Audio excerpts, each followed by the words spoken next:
Y'all, I was in an Uber the other day and the driver was listening to the most wild podcast. It was all about Scientology and about how the church believes women should remain silent while giving birth. Can you imagine? Now, Scientology is objectively wild, and we know about all of the celebrities who have been attached to it, but only one of them followed his devotion to L. Ron Hubbard all the way to making the worst movie of the decade. Hop in. It's gonna get crazy. Hubbard's most popular science fiction book, and according to 2 surveys, the most favorite book of the century. The critic for the New York Times said, Battlefield Earth is about the extinction of the human race, and after seeing this movie, I'm all for it. This is one of the ugliest and most incomprehensible movies I've ever seen. We are on a sinking ship.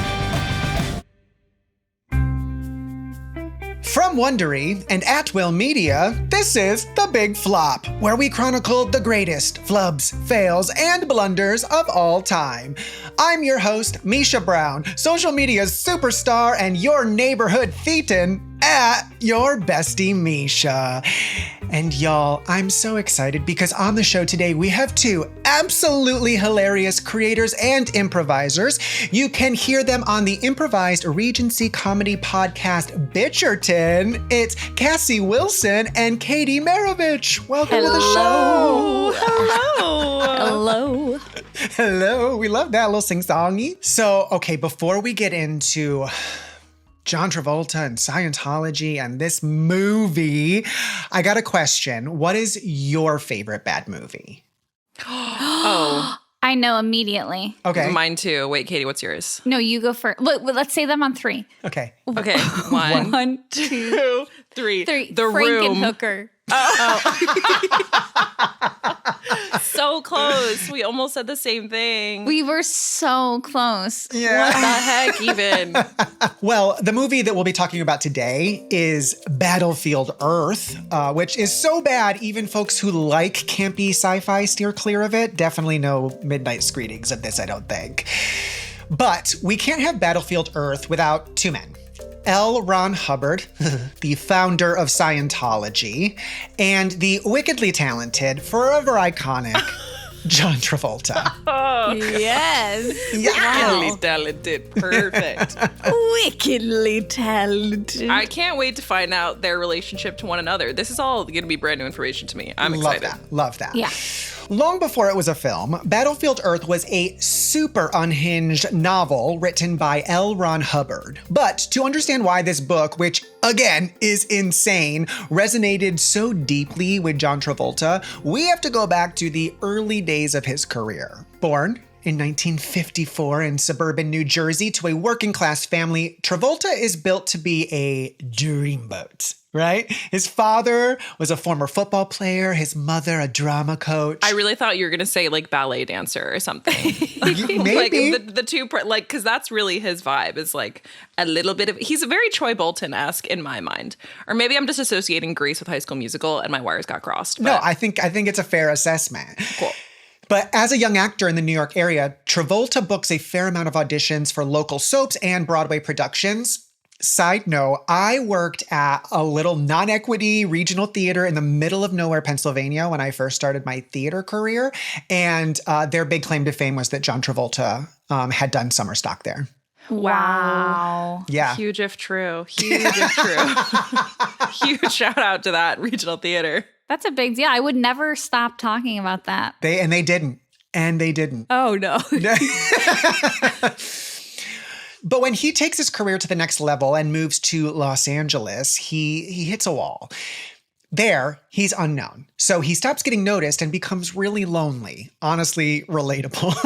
Yes. Listen, I live in LA. Yeah, I was going to say, Katie, did that happen to you? Almost. And I almost joined Scientology. This close. I was so close. I just needed a friend. Just one friend. Well, in 1974, Travolta gets a bit part in a low-budget movie called The Devil's Reign, which is where a colleague on set hands him a stack of books about a rapidly growing religion called Scientology. Is Scientology big in New York or is that just an LA thing? Oh, I think it's big everywhere. I live in Yeah. Austin, Texas, and we have a huge Scientology building, like right in the heart of everything. Wow, I haven't really looked into it at the New York. I like that we have these 3 different points around the country that we're representing here. So I'll be sure to look into how big Scientology is in this town, and I'll come back to you guys later on that. Text me. Yeah, I want to know. Yeah, no worries. I will.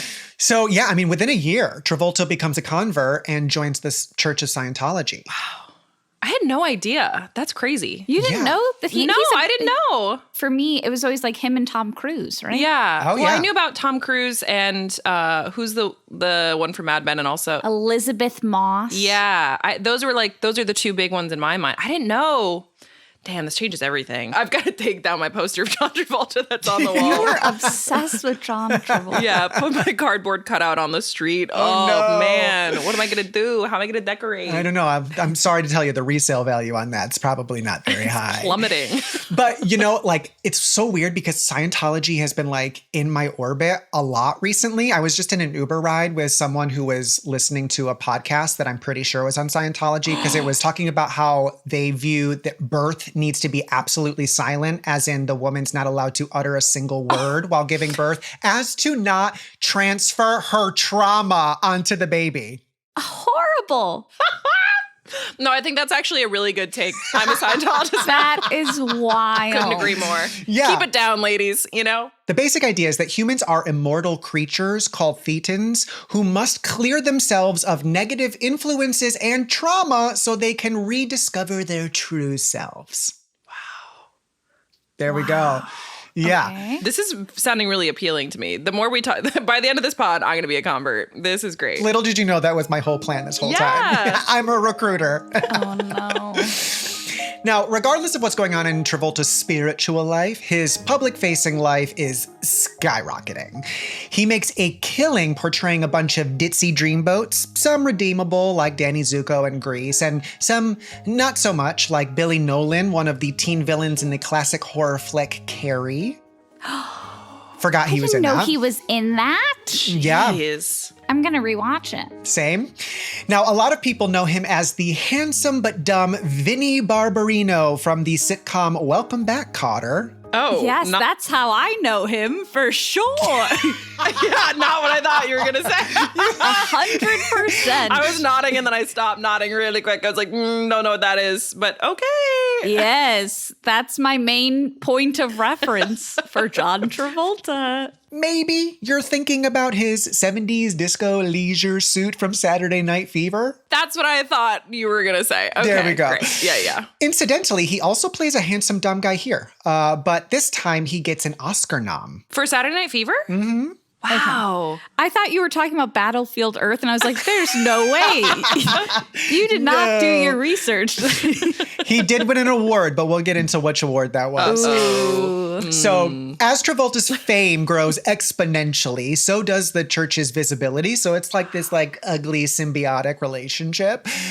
But by 1980, Travolta goes clear, which essentially means that you've freed yourself of unwanted emotions, and this allows him to reach the upper echelons of the Church of Scientology. Now, this is the stage where Scientologists are taught about the evil Xenu, a galactic ruler who massacred his people in Earth's volcanoes and is the reason that humans are infested by alien ghosts. Oh, no. This is what Scientology is? Yes. Holy moly. Cassie, there's so much you got to watch some documentaries on it. I guess. It is bonkers. After I watch Battlefield Earth, or should I watch both at the same time? Could be cool. Now, for anybody else who is looking for a deeper dive on celebrities and Scientology, please go listen to our episode on Tom Cruise's flop era. Yes. It was the time. Noted. Not long after going clear, Travolta actually steps away from the church. He says it's because of issues he has with management, but many people leave once they find out aliens are involved. I would leave then. Yeah. Yeah. You're like, oh, I get this. We're just trying to get rid of like negative influences, our trauma. That sounds good. Tell women to quiet down as they're giving birth. if they're on board with that, like, I don't know. I feel like it's a lost cause at this point. Yeah, but maybe. aliens are the nail in the coffin. And yet, Travolta doesn't stay away for long. Now, there are allegations and rumors that he is blackmailed by the church and only returns to keep his secrets from leaking to the public. It's important to note that this has never been proven, and neither Travolta or the church have ever given any credence to these rumors. It's unclear how these rumors even began. Aww. But in 1981, when Travolta is only 27, he takes a role in a small but decent thriller called Blowout, where he gets to act, not just sing and dance. Finally. Unfortunately, the box office numbers for Blowout signal that unless Travolta's wiggling those hips, not many people want to empty their wallets. Oh, I know. poor John. Poor I know. guy. He just wants to be a real actor, everybody. Yeah. I get that. I'm the same way. I just want to act. He's been waiting for that role of a lifetime to fall into her lap. Just sink our teeth into a role. So Travolta now has a few options. He can keep trying to do important, serious work until people get it, or he can dance for his supper. So if you were him, what would you do? I would dance for my supper. Yeah, I'd be dancing. I'd shake those hips around. I would be shuffling off to Buffalo, everybody. Ooh. Well, fortuitously, a proclamation from on high gives him a third option. Scientology daddy, Mr. L. Ron Hubbard, has just written a new book that might be good material for a movie. And he wants Travolta to star in the adaptation. Such honor. Love that. Yeah. It's not a religious text, this book, at least not explicitly. It's a sci-fi novel called Battlefield Earth, and it's a dystopian 1,000-page tome. Oh my God. Why? Get yourself an editor, Ron. Come on, That's Ron. awful. That's like Anna crazy. Karenina. Like, that's horrible. Fun fact, its original title is Man, the Endangered Species. Wow, that's powerful. Provocative. Now, also, at one point, the cover had to be fixed because in the book, the main character has a beard and they forgot to draw one. Oh, I hate when that happens. Wires are crossed everywhere. Well, here's the plot summary for Battlefield Earth, or at least the gist. So, it's the year 3000 AD, and 1,000 years earlier, an evil race of aliens called Cyclos from the planet Cyclo came across an Earthling space probe, presumed to be Voyager 1, which in real life was launched in 1977. The probe tells them exactly where to go, which is Earth, and that there will be plenty of gold when they arrive.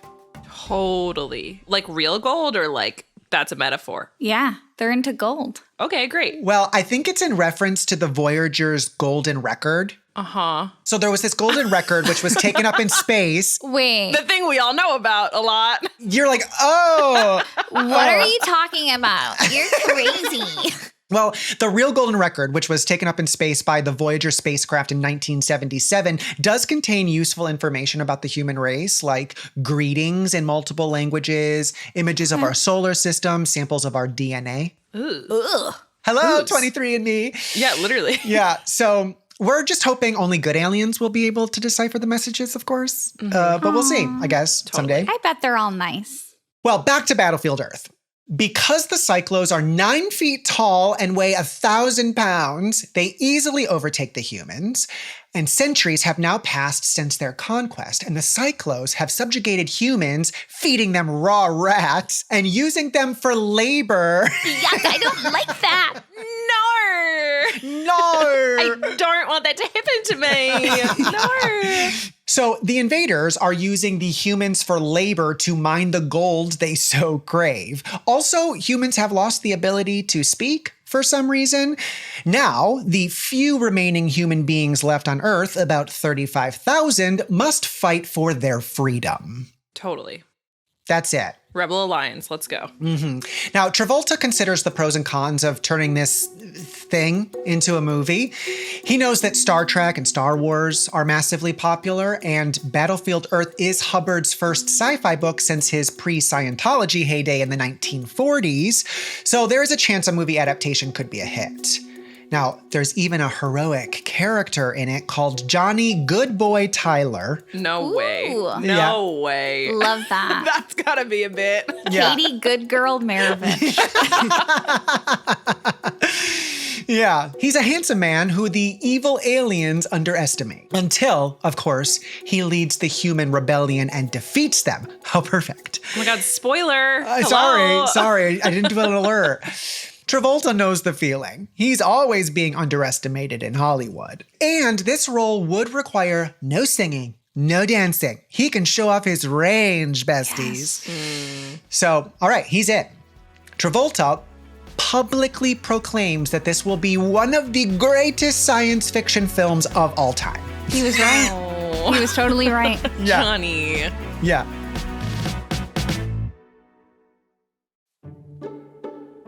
So the plot is bizarre, by writing standards, and it is really long, 1,000 pages of material. It would also be very expensive to film and edit.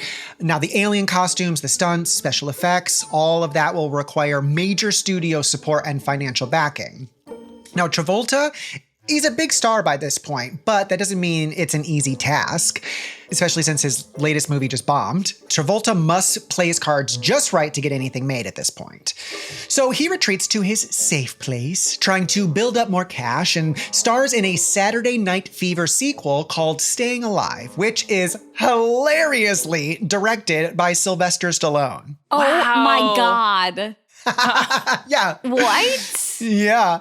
I have to see that too. That's wild. When you said retreats to a safe space, I really thought you were going to say the Pennsylvania Summer Stock Theater. So in 1985, Travolta stars in a flick called Perfect, but it was not perfect. Travolta plays a Rolling Stone reporter who falls in love with the subject of his story, an aerobics instructor played by Queen Jamie Lee Curtis. Oh my God. I've seen What? clips from this. The hips. Oh, Oh, yeah. yes. The plot of Whoa. Perfect is as sweaty as its actors. And just for fun, let's watch that clip. Yes, please, please, let's watch it. Yeah. Oh, God.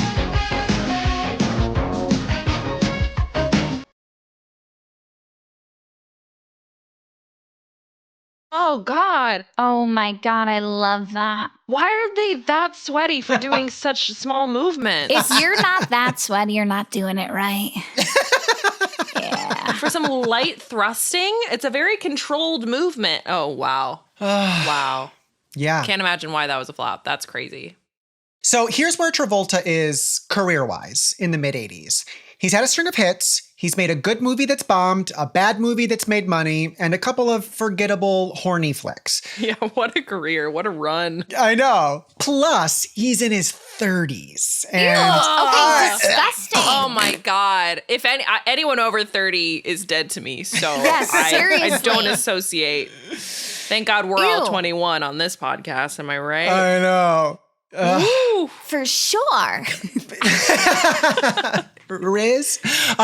But Hollywood now has other prospects like Kevin Costner or fellow Scientologist Tom Cruise. So while Cruise becomes Top Gun, Travolta doesn't make another movie for 4 years. What a loser. I know. Yeah, if I don't make one a year, I feel really bad. Yeah. Yeah, if I'm not in movie theaters across the world at least once a year. That's so embarrassing. I know, basically helpless. But there is hope. Hubbard still wants Travolta to be in Battlefield Earth, and while Travolta is floundering, Hubbard is working hard to make his fantasy film a reality. Do you think at this point, 4 years with no movies, would this be a good idea for Travolta? I mean, I see why he Yeah. would do it. You know what I mean? But Yeah. what's the timeline again? It's like so he was pitched on the movie a while ago, but then it got stalled in production. Is that what happened? Yeah, I think writing it, I think they had to read the book and it took a long time. Yeah, Sure. I It took think 4 years to get Yeah. through. Okay, yeah, something totally. like that. Great. Yeah, so it's been a few years. Now, Hubbard finds a tiny studio called Salem Productions to produce the movie. Now, actually, Battlefield Earth will be 2 movies. Hello, Wicked. Hubbard finds some scriptwriters, and either to drum up buzz or because he's very excited, Hubbard puts the cart before the horse, promoting the film before it even begins production. Oh, no. Totally. In 1984, he announces a Battlefield Earth contest to win a walk-on part in the movie. Contestants also win swag, like cassettes, copies of the books, things like that. Say less. Car phones. Like Car phones. And a 30-foot inflatable figure of the movie's villain Turl is plopped in the middle of Hollywood Boulevard. Let's take a look at that Turl. Oh, wow. Turl the Cyclo. Oh my God. I literally worked across the street from this. I swear to God, for a long time. We're looking at a photo of Katie. That's me. That's me in 1984. So can you describe Turl for the listeners only? Purple It is purple. and big. Yeah, big purple. Scary eyes, wearing a space helmet. Yeah. Oh, it's like an elephant trunk. Yeah, like a hose connected to his body, I guess. Yeah. It's like the hose goes between his chest and his like mouth area. So I'm not sure. It feels like a circular oxygenated. And big boots. Big boots. Mm-hmm. So we got all of this excitement and buzz and Turl hanging out on Hollywood Boulevard. So what do you think goes wrong? Everything. Well, actually, Hubbard suddenly dies. Oh, That is bad. Yeah. that is under the umbrella of everything. That is So, true. That is true. that's tough. Technically, Yeah. you are right. Although Scientology very much still lives on, the momentum for the movie ends pretty much right there. Sure. By 1988, Travolta has officially become passé. Worse, without Hubbard pushing the ball forward, he might never have the clout to make Battlefield Earth. Even if he manages to pull off a miracle and get it produced, he's now aging out of the role he wanted to play. Johnny Goodboy Tyler, of course. Johnny Goodboy. Okay. Oh, I was wondering why he didn't play the main character. Okay, Yeah. that makes sense. He was old. Because now he's like 35. 35? Disgusting. Ugh. Gross. I know. I mean, frankly, at this point, he's aging out of every role he might ever play again. Literally. Now, if only some quirky new filmmaker with a foot fetish could somehow write Travolta the perfect role to resurrect his career. I'm starting to understand. Yes. Enter Quentin Tarantino. Yes, daddy. So, Tarantino is the hot new kid on the block. His first 2 movies, True Romance and Reservoir Dogs, aren't huge box office hits, but they both earn him critical acclaim. And he wants to work with Travolta. And pretty quickly, he makes it happen with Pulp Fiction. I love that movie. What a classic. Yes, with Travolta cast as the hapless gangster Vincent. He's good in that role. Yeah. Absolutely. He's acting, capital A. Mm-hmm. Now, even though the studio lowballs him and only offers him $150,000 for the part. Oh, that is low. Yeah. For someone like John Travolta, Yeah, that's wild. Oscar-nominated John Travolta got $150,000 for the part. He, of course, still takes the gig. And it's the single best business decision he's made in a decade. Because in Pulp Fiction, Travolta proves that he can, in fact, act. And not just bat his pretty blue eyes at the camera. And the movie even nets him another Oscar nom, his first since Saturday Night Fever. And taking a pay cut paid off because Travolta soon gets to make real money again. And he becomes a member of the $20 Million Club, Oh my God. the group of Hollywood actors who command that ridiculous feat. I'm so close. Yeah. Any second now. I'm just like 14 really good movies away Right. from being able to do that. Yeah, so naturally, he's got to make this Battlefield Earth movie now, right? Of course. It's the only decision. Yeah. Poor guy. Someone needed to steer him better. Where's his manager? Yeah, like what's going Truly. on there? I don't know. Now, a lot has changed since the mid-'80s. With movies like Pulp Fiction and the upcoming Face Off, Travolta is coming into his own playing villains, which means even though he feels too old to play the hero Johnny Goodboy, if he can get Battlefield Earth back on track, he can now play Turl, the purple mane cyclo antagonist. Yeah, it's all coming together. Now, in the 80s, it would be unthinkable to picture Travolta with talons for fingers and ugly amber contact lenses, bushy eyebrows, etc. But now, I mean, why not?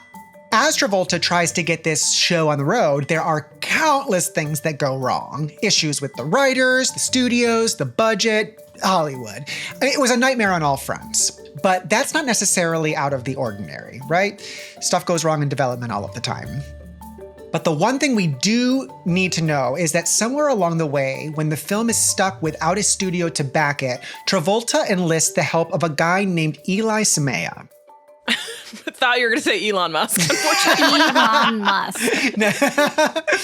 Now, Eli Samea is a former dry cleaning mogul from Beirut turned nightclub owner turned film producer. Same. That's about my journey through life as well. It's a common path. It's a common path. We've seen it countless times.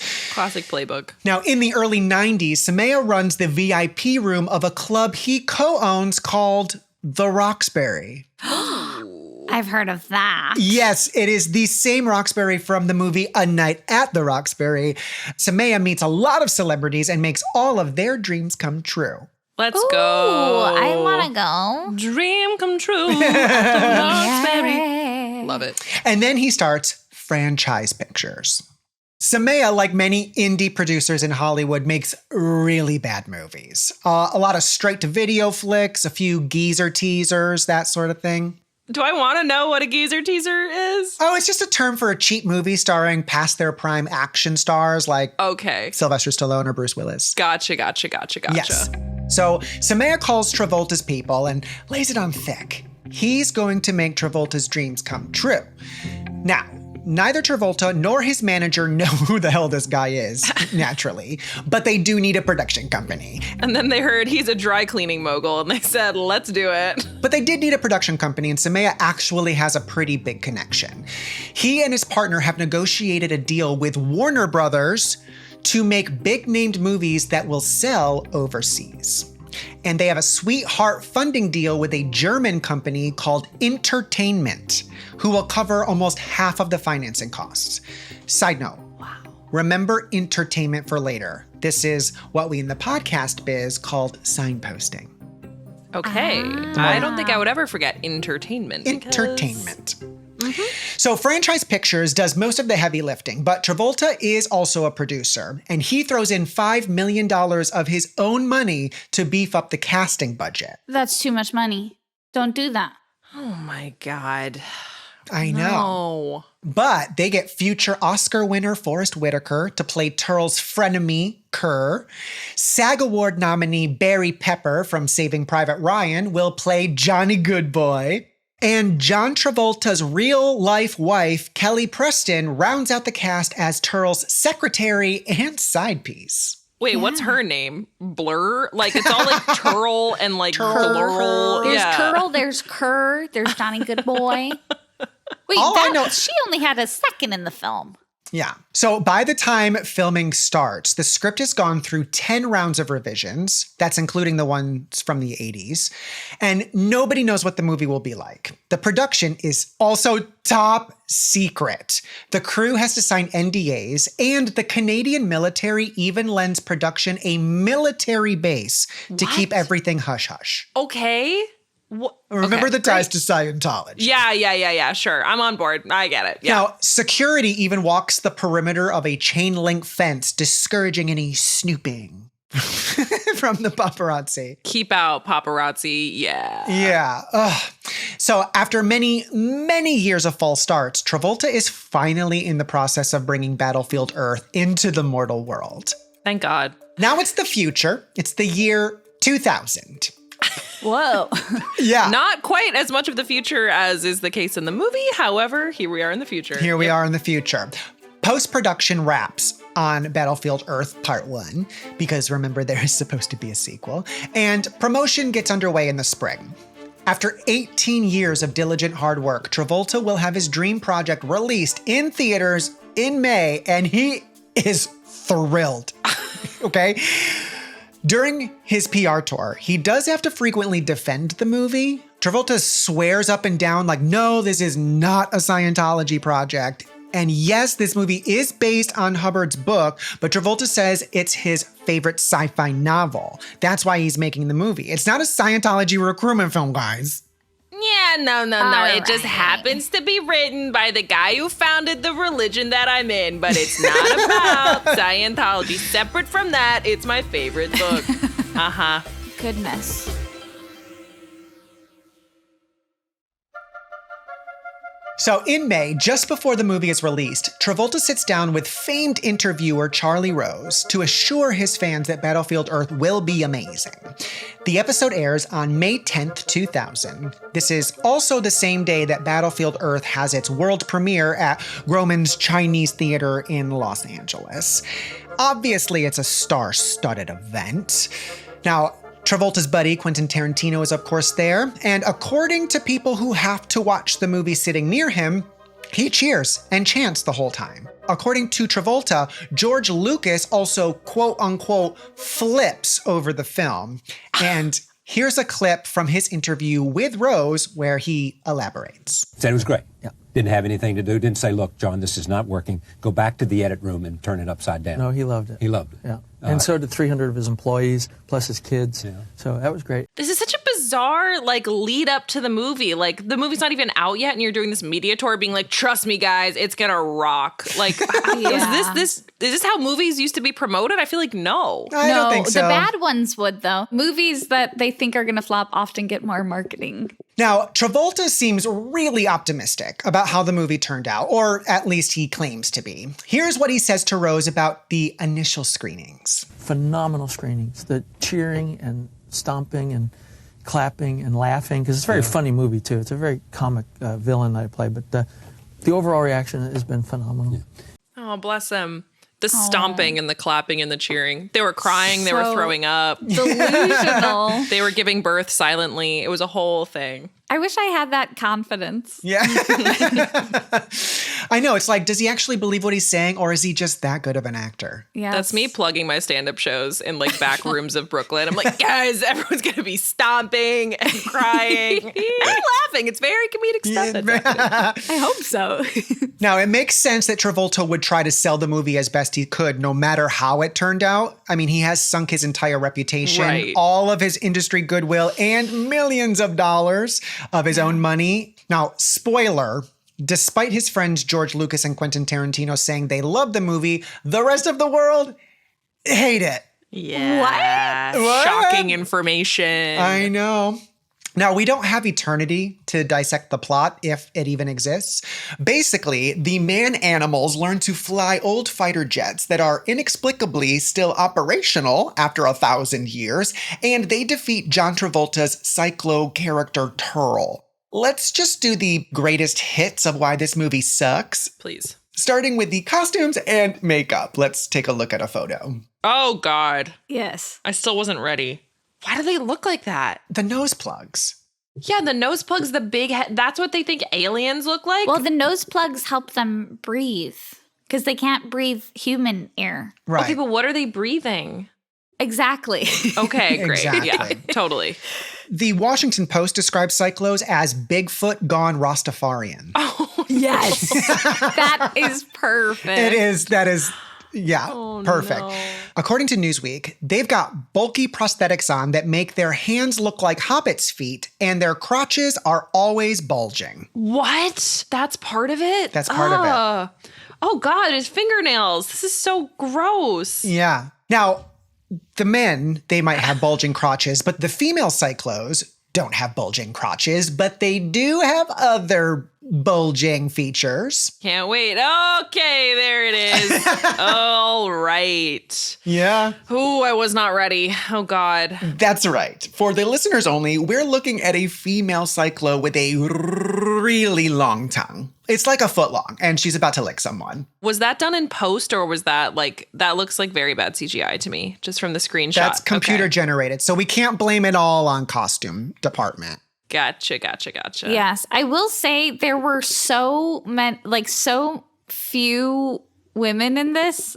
You're telling me it didn't pass the Bechdel test? It Battlefield Earth? It really didn't.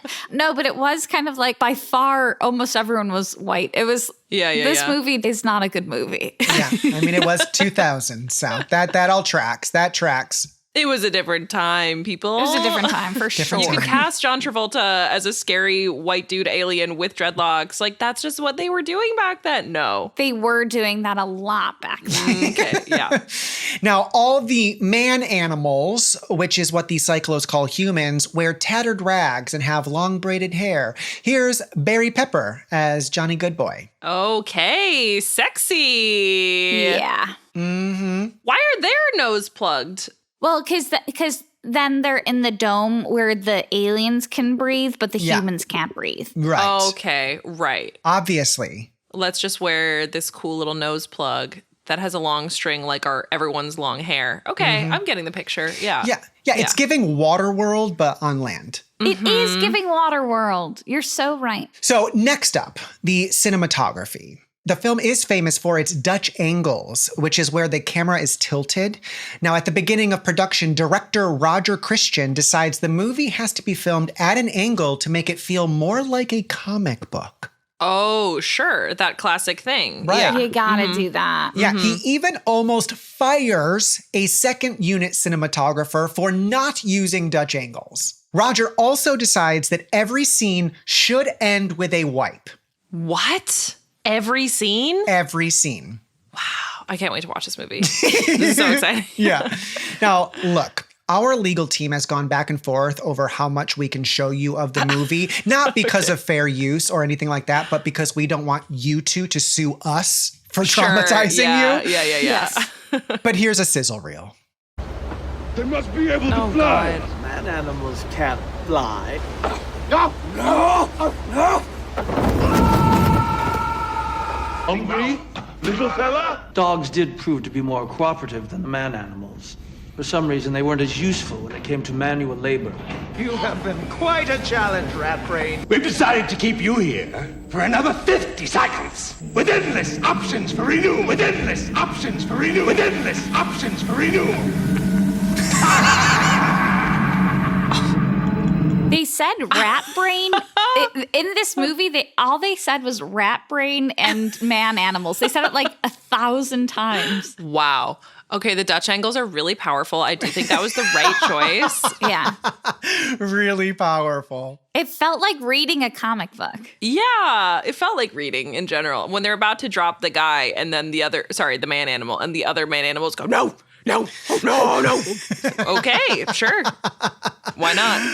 Strong choice. Yeah, strong choices. Yeah. Now, you may have also noticed some terrible CGI in those clips. No, I didn't notice any terrible CGI. No, that was seamless. I loved it. Yeah. Yeah, the movie is dripping with it. This is in part because 9 production houses are commissioned to do the VFX, which leads to a lot of inconsistencies. Oh my God. Inexplicably, there is also a lot of slow-mo, especially during action sequences. Yes, there is. It makes it more impactful. Listen, we're just lowly comedians. We're not professional movie critics. What do we know? So true.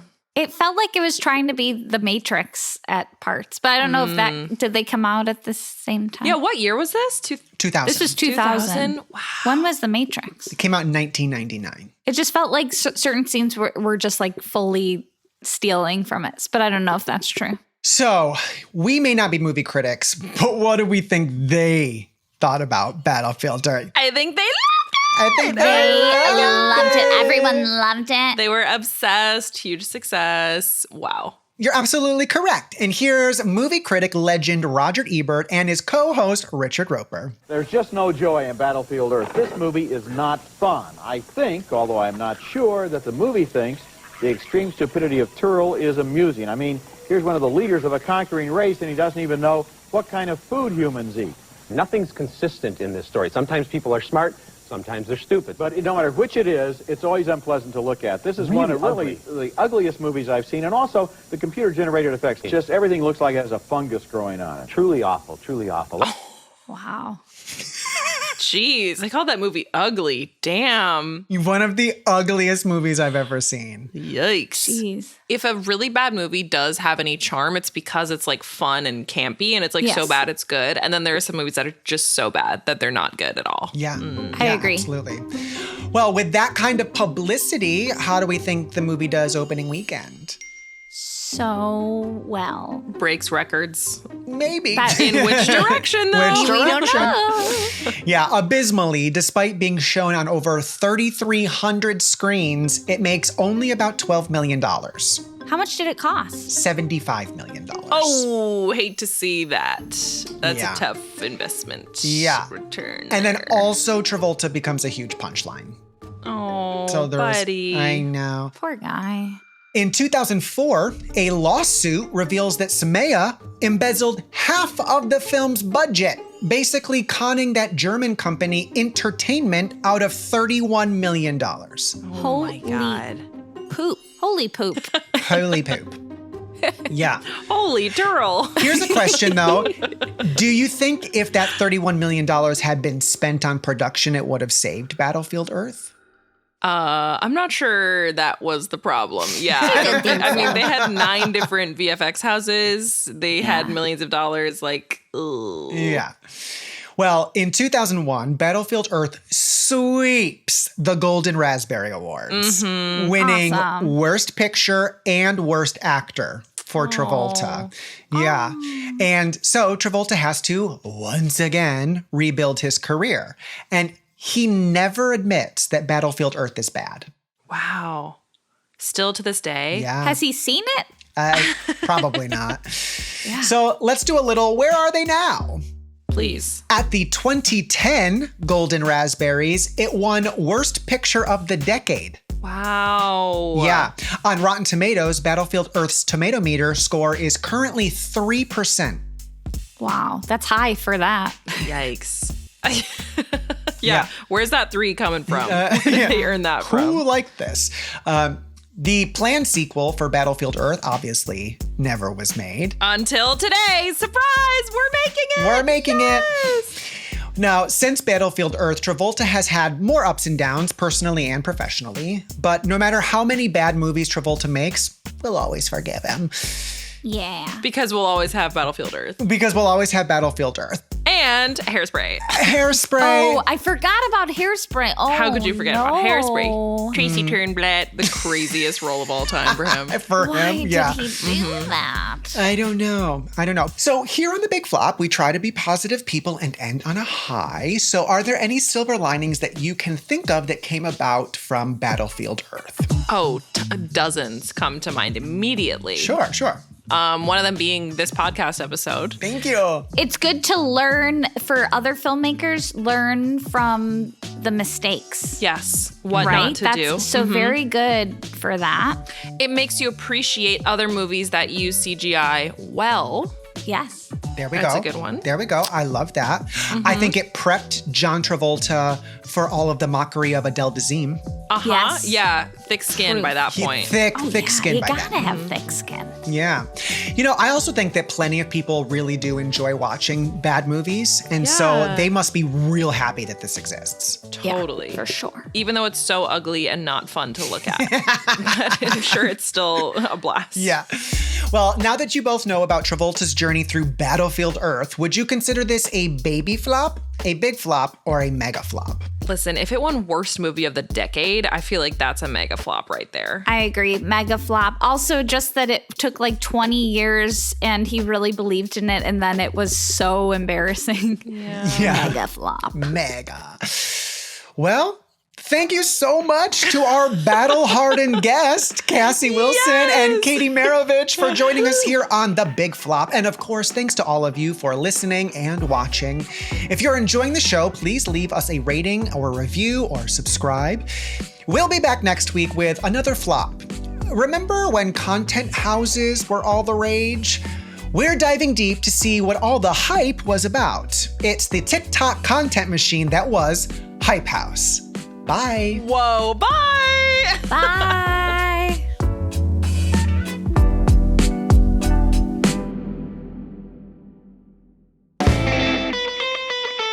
The Big Flop is a production of Wondery and At Will Media.